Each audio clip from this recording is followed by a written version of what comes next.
So that second She-Hulk trailer had come out, and I thought it would be better to give my thoughts on the trailer itself versus trying to combine it into another, video topic. Because I could not explain everything I wanted to explain, so it would be better off here. Now, if this trailer had come out before the first one, this one would have been fared well, but it still has a lot of issues and personality problems, characterization, alterations that are still not good for the series. Wow! Jesus! And right off the bat, we already have a problem. Now, the main issue I have with this is that Bruce is not supposed to be here. In her original origin story, Bruce was only in the first issue, and that was it. She-Hulk had to figure out her powers, her abilities, what she can do, and all the problems alone. So Bruce shouldn't be here. Now, there's a couple of other issues with this. The main problem is that this characterization of Hulk slash Bruce is completely wrong. He's trying to teach her how to control her powers. This, I think, is completely unfair to Jen for multiple reasons. One, Bruce has tried very hard in the 2008 movie and has failed to control himself back then. And then he's just immediately doing this to Jen right off the bat. Second, no one can really control themselves being startled or surprised from being asleep. So naturally, Jen is automatically going to wake up shocked and transform into She-Hulk. Third, over time, Jen will naturally become used to explosions, gunshots, loud noises. So naturally, over time, she would develop a little bit of a resistance to automatically waking up scared. Fourth reason, wouldn't you actually want to transform into your Hulk alter ego? Because if you're going into a serious situation where a bomb goes off and you're shocked awake, you're going to have your invulnerability already available. Another thing I also have to point out is that it's a funny scene, and that's the main issue with Marvel movies today. Because they started filling all the Marvel movies with a lot of quirks, funny lines, ridiculous humor, nothing really feels special anymore. For the most part in the Marvel comics, yeah, you had certain heroes that had funny sides to them, but they were still serious. Yeah, like you can point out Hercules, who was a big oaf and very stupid. So when you have all the MCU movies just focus solely on comedy, and when you bring in a series like Spider-Man, Deadpool, and She-Hulk, who are more lighthearted and funny, and now feels like they're just either copying everything they've already done, they're diluted. A case in point here, when she breaks her bed. It's the only time the movie's going to acknowledge that She-Hulk weighs a lot and would break things, and it's only for a laugh. Every other time, whenever we saw in the first trailer, she's sitting on a chair, she's sitting in benches and whatnot. Same thing with Bruce here. He's sitting on something and they don't care about it. Now, I don't want to single out the live action shows, like blaming it on them. The comics and animations always did that too. Whenever I see Ben, in a diner trying to eat breakfast, he's sitting down in the chair and it always bugs me. It's like he really should be standing up or sitting on the floor. That extra awkwardness should be there, but they always tend to ignore it. You do revert back to Gen form when you sleep. Finally, we got one element from Savage She-Hulk here correctly. She does naturally revert back to herself when she's sleeping. This is a multi-year journey you're about to embark on. All right, next thing, this training sequence makes no sense. This is another example of where the writers are treating these characters as regular people. Now, the whole thing over here is Bruce is supposed to be teaching Jen how to use her powers, and they were doing this whole, throwing the boulder thing. Everyone knows that Hulk characters are immensely strong. Now, we know from experience from the past movies and adventures with Hulk, he can do a lot of things. What they should be doing in the scene is showing Jen control her strength, because them throwing the boulders like a couple of 100 feet, that's nothing. That would be like if I was throwing a rock into a lake, like 10, 20 feet away. What really should be happening is that Jen should be throwing the boulder out of view, miles and miles away. But they're not doing that because they're treating this as, this is super amazing. It's not. Being a Hulk asks for balance. again, they're treating Hulk and She-Hulk as regular people. Hulk and She-Hulk can jump hundreds, if not thousands of feet in the air. They can run 200 miles an hour to clear an area. Hulk weighs around 1,200 to 1,400 pounds. She-Hulk weighs around 700 pounds. They don't have problem lifting boulders and whatnot. So they would not have a problem lifting themselves. The reason why we train with yoga or trying to hold ourselves up with our hands is because we naturally cannot lift our own body weight or twice our body weight. But a Hulk character can with ease. One thing, Jen is showing that she can lift herself up with no problem. Why is Bruce having a problem? He should be effortlessly lifting himself up because, again, 1,200 pounds is meaningless to him. Same thing for Jen. 700 pounds is meaningless to her. So this training makes no sense. This is what I mean by funny overriding what the practicality of these people should be doing. The boulder training is a good concept, but it should be about precision targeting. Jen has to figure out how to hold back her strength so that she can make the rock hit a target. Another thing that's also here, since Bruce is really not the one who's supposed to be training, Jen's main issue is not learning how to use her powers, more the fact that she has to be trained in other areas. Because, yes, brute strength is great and all. The one thing that's also missing in her training is that she would learn martial arts and other defensive tactics to use along with her great strength, which Captain America taught her in the comics. But that's all now gone because, again, A, we don't have the Avengers currently, and B, Steve Rogers doesn't exist anymore. If you want to go back to your life as a lawyer, I respect that. He doesn't mean that. Now, okay, this is another positive. It's like they actually brought in the fourth wall break, which was, that this is part of the character. Jen / She-Hulk, she always breaks the fourth wall in funny and creative ways. In fact, she's the first one to do it. Deadpool came out in 1998, and she's been doing it since 1986, 87. But obviously, from a movie point of view, people who don't understand these characters, who don't know them, they'll think she's ripping off Deadpool. How they handle it here, I think it was okay, but my main problem is how Bruce is acting. Like I had said, Bruce has been through a whole bunch of crap. I mean, for God's sakes, in one of the deleted scenes in the 2008 movie, he tried to take his life with a gun, okay? He's been through horrible, miserable things. That's the reason why he has all these personalities inside him. Unfortunately, because the movie did not want to go into his background and properly talk about how his father mistreated him. That's the reason why he has all these anger issues and all these personality problems as Hulk, as Bruce, and as Mr. Fix-It. Now, there is some degree of things that they also are not explaining either. As Professor Hulk, which is what this is supposed to be, he is weaker because he doesn't have the rage anymore. Now, She-Hulk is generally weaker than Hulk mainly because of just the way she got the powers. Really, it was a blood transfusion. It wasn't from the gamma bomb explosion. All the other Hulk characters are generally weaker than Hulk because they were not exposed by the actual raw power of the bomb. But that doesn't mean that She-Hulk just defaultly stays weaker. Over the course of the comics, Jen over time has gotten stronger because she naturally trained. That's a thing a lot of people ignore in the Hulks, because just because you you got that gamma radiation and you're really strong, doesn't mean you can't improve yourself.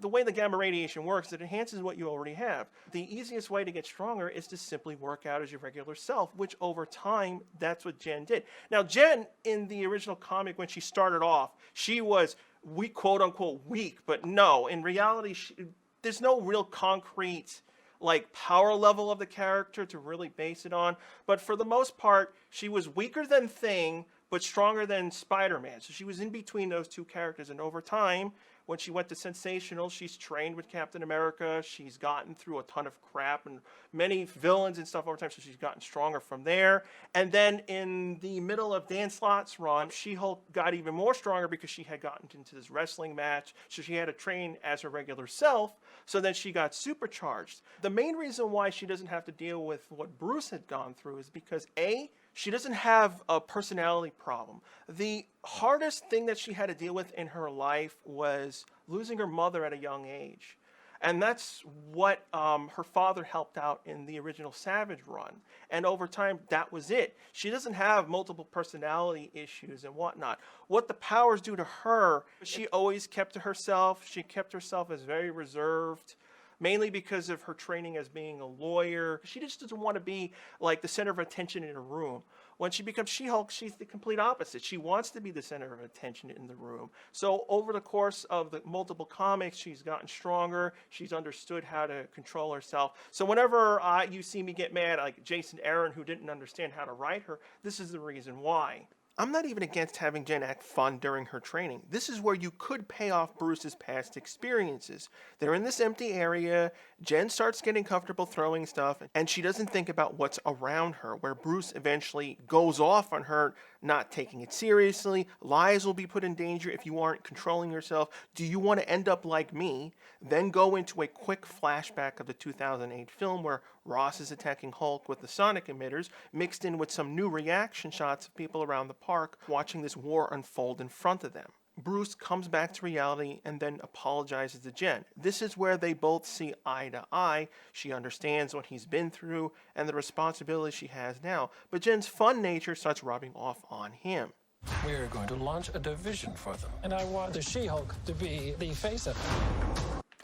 Now, this is actually fairly comic accurate. I personally don't like that they are bringing back Tim Roth. Now, granted, it's great that we see him again because, again, Hulk didn't have any movies so that we can expand on his story to see what was going on after Abomination was captured. The problem is this series has baggage. They're trying to set up the whole Thunderbolt movie that's going to happen later on down the line, but it's just like we are being introduced to a new character, and Marvel has this problem all the time. Every time they bring out a movie or a TV series, they're always introducing us to something new. And it's just like, can you focus on one character, your main character, build that character up, and then if you want to start introducing elements, wait until the following season.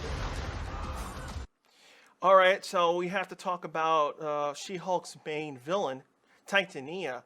They completely changed her entire origin story because it involved Doctor Doom. Titania didn't even appear in the comics originally. She started off in the Secret Wars. But the main problem is that, like, she doesn't have a regular costume. That's another fail. Now, I get it. Some people argue this is the beginning of their story, so they wouldn't have their final comic book thing. But Marvel always seems to do this. Every time they introduce us to a new, character, they always show us the temp costume and whatnot, and we never see the final costume until like the end of the series. So She-Hulk has a completely different costume than what it's supposed to be, and Titania doesn't have her regular costume either. So I don't know if they're going to get it or it's going to stay like this. Jen, do your thing. God, I really like this outfit. Now this, at least, this is actually She-Hulk. She always has a problem with ruining her clothes. It doesn't matter which, because, her outfits cost like thousands of dollars. Either they get blasted off her every single time she's attacked, or when she has to change, she ruins them all the time. So that's like another positive to actually having her personality. Spoke of Shanty. Here's another example of, again, joke ruining a character. You're literally making Wong an idiot. Why would Wong be so stupid to think she would know that? She's not a magician. She's not Doctor Strange. Well, since I'm paused on here, how is her CGI compared to the first trailer? Because a lot of people, including myself, has said the CGI was very bad in that trailer. Noticed how, except for 2 shots, we didn't see any of the old shots in this trailer again, so I have no idea if they had improved those shots. Now, improved meaning this. The CG itself is not bad. What was making it bad in the first trailer was the animation. That's the reason why I had showcased Golem in my Hulk video, because back in 2002, they were doing way more better facial animations for the character. Here, even in this new trailer, Hulk and She-Hulk are both having these same problems of their animations not being right. Most likely the reason why is that this team is being rushed. Whether it's because they had to redo effects, or the first trailer was released earlier than expected, because that can happen and they're just given the temp effects. But since they didn't show any of the old shots from the first trailer in this one, I have to assume those effects have stayed the same and they avoided them. The main issue is how she moves her mouth. Hulk has the exact same problem. There's still things here where they could have done better if given more of the time. No, the Book of American Laws. Another thing that makes this more complicated for the CG artists is that with Incredible Hulk, Hulk ultimately has 2 or 3 costumes. He didn't really have a lot of costumes. Jen, on the other hand, has multiple costumes because she's going to have different lawyer outfits, her superhero costume. So all that has to be modeled. Like every time we see Jen in a different suit, that's a different CG model. That requires a lot of time and effort to make sure the clothing work and they have proper physics. So that's months and months and months of work that you have to add on top of it. And that's what's the problem here. They're trying to release these shows so they can keep, production going, have always something available for Disney Plus, and unfortunately, it's making the show suffer overall. So we get these weird shots here and there that are completely atrocious, or we have very meager shots where the animation is just not as they really should be to a standard. The thing I also particularly didn't like was in the first trailer where Jen was hating on like all the previous superheroes. One, they're superheroes. They've saved the world. Why are you hating them in the first place? Second of all, it's extremely hypocritical of Jen to be hating on the heroes because of all people, Jen should be the most understanding to what superheroes go through because Jen is a lawyer. Lawyers are one of the most hated professions in the world. Either, when you're dealing with the rules and all the loopholes that they pull on you. And another thing that I also really didn't like was that they try to frame Bruce as jealous to Jen. And I'm saying to myself, why would you be jealous? Hulk, of all things, I had said before, he was devastated when he had to give the blood transfusion to Jen because he thought he ruined her life. But the complete opposite happened. Jen became this successful hero. She loved her powers. She had control of her powers. She was using those Hulk powers in a positive way. So it finally did something positive with those abilities. And another thing is that in the trailer over here, he was jealous because Jen can go back to her old job. What's stopping Bruce? I mean, for God's sakes, Bruce in Endgame broke his arm to do one snap on the glove. And he was one of the focal points of saving the world. And since he's Professor Hulk and he's fully in control of his powers and stuff, he can easily go back to being the scientist, a nerdy dude, while being Hulk. I don't see why no one would ever, give him an office, or if he would ask S.H.I.E.L.D. to develop technology. There's really no excuse. Bruce should not be jealous of anything. In fact, he should be, jumping for joy, being emotional, because for once, something that's tormented him for years was given to someone and being used in a positive light. And it's worse because without Rick being in the live-action version of Hulk, all that stuff is lost because, again, one of the positive things about Rick was that it was always there to remind Hulk that your powers were a positive on someone. You saved Rick's life in the original explosion. He didn't do it because he was trying to show off like Booster Gold. He saw a young man in the wrong place at the wrong time, and he just dashed out there to save him. It's like these writers just either intentionally ignore this for a laugh, or it's just like they didn't watch the 2008 movie and they intentionally didn't read the comics. It's like you don't understand the character and you're just using him to do whatever you want. Now, this guy that we constantly keep seeing in the first trailer and the second trailer. Now, there is a character in Savage She-Hulk. I'm not sure if they're referencing Jen's friend. Give me a second. I'm trying to remember his name. His name was Zapper. That's what I remember. He has a very similar outfit to him, but he doesn't have the mustache and he doesn't have the hair. So I'm not sure if they're referencing this character or it's a completely different character. Most likely, this guy is someone Jen meets at her anger management class, which is filling in for all the stuff cut from Savage. If I'm right, we're going from Jen trying to stop an accident on a bridge to her just sitting down and being funny. Got all the attention from everyone. I really don't like this new origin story to Titania because it just feels like they kind of ripped off, a teen drama thing. Like, oh, you hated this girl in high school and now she torments you again as an adult. It's like, oh, this is extremely lame. This is the reason why I don't like when they change things, because 99% of the time, the writers don't come up with anything better and they just make it worse.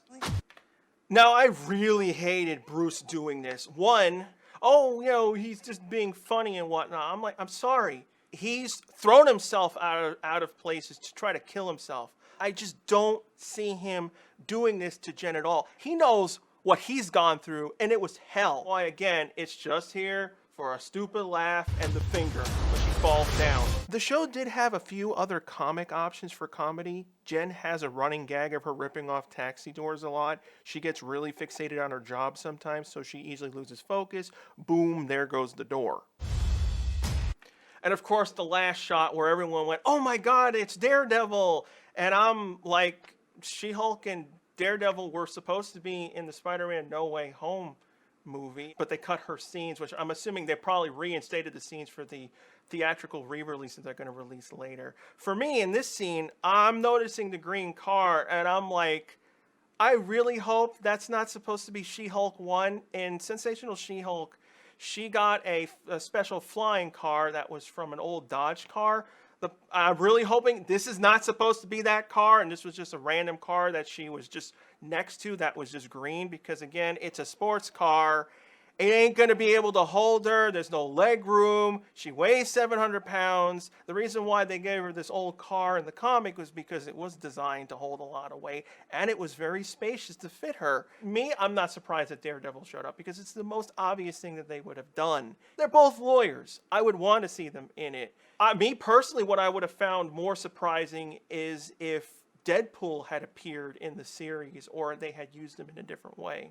The first trailer's biggest issue, besides the CGI, was the lack of action and filled with jokes all over the place. If the original origin story was left intact, they would have had action to use. Her being shot in the back, the shootout in the hospital, I would have had the guy coining her name. Quick cuts of She-Hulk using her powers. I definitely do issue 2's cover where Jen stops a bus. Then, as a way to do a transition to Sensational, use Deadpool to do a fourth wall break. He says something like, so what do you think of She-Hulk's new trailer? Pretty cool, huh? A green screen flickers off. He starts trying to babble on about getting a third movie.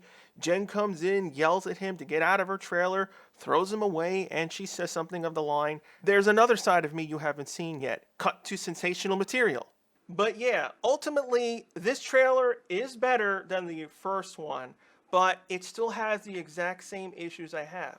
Characters not acting the way they are, the alterations done to origin stories of Jen affecting Bruce, the origin change for Titania is really not that good. Let's stick in a teen drama. So I really don't have a lot of hope for this. It's also mainly because she doesn't have that many episodes, and because they cut out Savage She-Hulk, that important part of her story, a lot of stuff is going to be rushed heavily or just lost because they're just going to fill it in with their funniness or the comedy. And yes, Jen is supposed to be funny and comical, but there is a fine line between the funny side and the drama action side. Now, a lot of people here will probably say, well, if you know the character so well, how would you have handled the show your way? Obviously, I understand that I have to work with all the other MCU movies that have happened before and all the outcomes. What I personally would have done to make this work better, to be more closer, and not ruin Bruce at the same time, guaranteed at least the first 2 episodes, being 50 minutes, would be about her origin story. That's not a lot of time to, do the Savage She-Hulk story. However, what they could have done in the live-action show was framed it where the beginning of the series took place before Infinity Wars, so that Hulk is still regular Hulk, the rampaging Hulk, so that we can do the proper original origin story where Trask is hunting her down and shoot her, and then Bruce comes in, gives her the blood transfusion, and he simply leaves from that point forward. That way, then we can then introduce Zapper into the story, and of course focus on Jennifer's father, who, you know, was technically a main villain in the stories. We would explore her trying to control her powers, and she would get through that, and they could have brought in a couple of villains. Then what they could have done at the end of her origin story, jump 6 years later, meaning just after Endgame was over, and then we could jump right into Sensational She-Hulk. Now, we would lose, you know, a ton of the Savage She-Hulk stories. However, I had thought, because everyone wants her to be the Sensational She-Hulk. We don't want to focus so much on Savage. So what I would have done for the remainder 6 episodes would be Sensational She-Hulk, and then they would bring in more villains from Sensational. I mean, I still wouldn't have liked Titania, but it would have been interesting if they could have kept her original origin story where it happened off screen and you could still mention Doctor Doom, because why not? Eventually the Fantastic Four will happen, and then we would move on through the episodes and bring in some of the more modern stuff from Dan Slott's run. I would have been fine with that. In season 2, what they could have done to fill in the gaps with Savage She-Hulk, we could bring in some of the older villains from Savage She-Hulk, and they would show up in season 2. Then we could do a small flashback of her Savage days fighting these old monsters, and then jump back forward. Kind of think like how they did the first season of Arrow, where we would flash back when he was on the island and then flash forward to present day. So that we could still work in the Savage stuff, retain her personality, and, you know, work it into the MCU's timeline so we can make the characters work much better. One, it would have avoided this whole nonsense of just Hulk not being used properly anyway, going against his, you know, character, going against the 2008 movie, making him borderline laughing stock, because all he is now jokes. And every character is now jokes. So yeah, I'm going to give the series a chance. I'm going to give the first episode, but for pretty much I can guess exactly what's going to happen. It's going to be a fairly lackluster thing, because the main issue ultimately is the balance between drama and comedy with She-Hulk. Now, I will say this. No matter who was going to write She-Hulk, it was going to be a difficult job to do, because getting that balance between funny and serious is extremely difficult. It's very easy to get it wrong. Dan Slott's got it wrong many a times when he was writing hers. John Byrne really was the only one who really got it right. But even then, there were issues that really went far. I mean, there was a Santa Claus issue, and it was just like, really? Okay. So it's like, he isn't even perfect. The guy who, you know, took the notes from Savage She-Hulk, because again, a lot of people want to always give the credit to John Byrne, who came up with her personality, because he did a damn good job. Now, to give the original writers a credit, they were going to make She-Hulk more lighthearted, more funny, embracing her powers in a positive light. They had that all planned. You have to read the omnibus version where they talk about that. So that, I will say, is it was always going to be very difficult no matter what writer came into it. It's very easy to screw up. Look at the 90s Incredible Hulk cartoon. The second season was completely ruined because all they did was made her a joke. And the only few times I can say they actually portrayed her good was in the Fantastic Four 2008 cartoon and the Superhero Squad cartoon. I mean, again, a lot of the Disney shows have been not really good. It's either they're rushing things, there's a ton of plot holes, mistakes, characters that just don't act like they're supposed to be. There's too much focus on other characters when this is your first season and you should be focusing on your main lead. It should be about them, their stories, so we can, you know who they are, build them up properly, and also don't insult characters. So I hope this breakdown of the trailer gives you an understanding of why I'm really been disappointed with the trailer. It feels more like a conveyor belt of like, here's what's going to happen in the next Marvel movie or the next Marvel series. Who really cares about the main lead? And it's just all this convoluted nonsense with, let's laugh at everything at every which way. It's just like, can we just get a faithful comic book adaptation of a hero, because it can be done. There's really no reason why they couldn't have She-Hulk be herself. This was one of the few Disney Plus shows I cared about. I was really hoping this one was going to work, but unfortunately, besides having a couple of references here and posters and these small moments where Shulky is Shulky, I'm really expecting it to be a very lackluster series and have really poor jokes, unfortunately.